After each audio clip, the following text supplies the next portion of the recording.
Hello అండి, ఈరోజు నేను కొబ్బరి చట్నీ ఇడ్లీ దోశలోకి కొబ్బరి చట్నీ సింపుల్గా ఏ విధంగా చేసుకోవాలో చూపిస్తున్నాను. చూద్దాం రండి ప్రాసెస్. ఇదిగోండి కొబ్బరి చట్నీ కోసం స్టవ్ అంటించి కడాయి పెట్టాను. ఎక్కువ ఆయిల్ అక్కర్లేదు, చాలా తక్కువ, ఒక స్పూన్కి తక్కువ వేసాను. ఆయిల్ హీట్ ఎక్కిన తర్వాత ఇది కొద్దిగా పచ్చిశనగపప్పు, జీలకర్ర, కొంచెమే జీలకర్ర, తర్వాత ఇదిగోండి పచ్చిమిరపకాయ ఒకటే, పచ్చిమిర్చి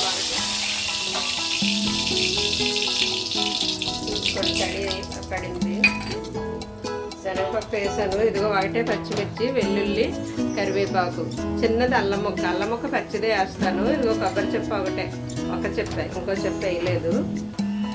ఇదిగో పప్పు వేగింది, వెల్లుల్లి వేసాను, కరివేపాకు, పచ్చిమిర్చి, జీలకర్ర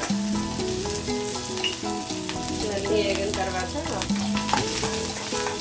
కొబ్బరి ఎలాగో వేపక్కర్లేదు కదండి, అల్లము కొబ్బరి పచ్చి వేసేయడమే. అయితే అందులో కొద్దిగా పుట్నాల పప్పు, వేపుడు శనగపప్పు వేస్తే బాగుంటుందండి. చట్నీ కదా, అదే కొబ్బరి పచ్చడి అనుకోండి ఎండుమిర్చి చేస్తాము, అందులో అయితే ఇవ్వము.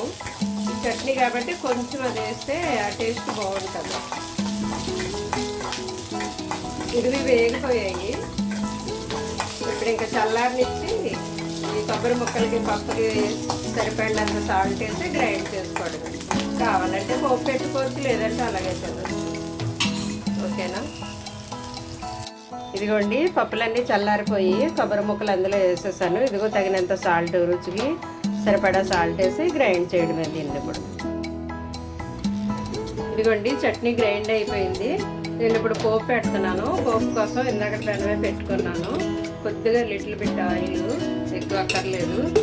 దీనికోసం జీలకర్ర, ఆవాలు, ఒకటే ఎండుమిర్చి, జీలకర్ర, ఆవాలు, ఎండుమిర్చి వేసాను. తర్వాత ఇది కొద్దిగా కరివేపాకు, కొంచెం కొత్తిమీర, అంతే.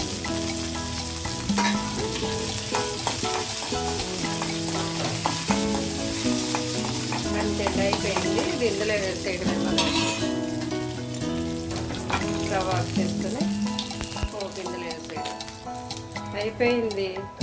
ఎంతో సింపుల్ అండ్ టేస్టీ కొబ్బరి chutney ready. Thank you for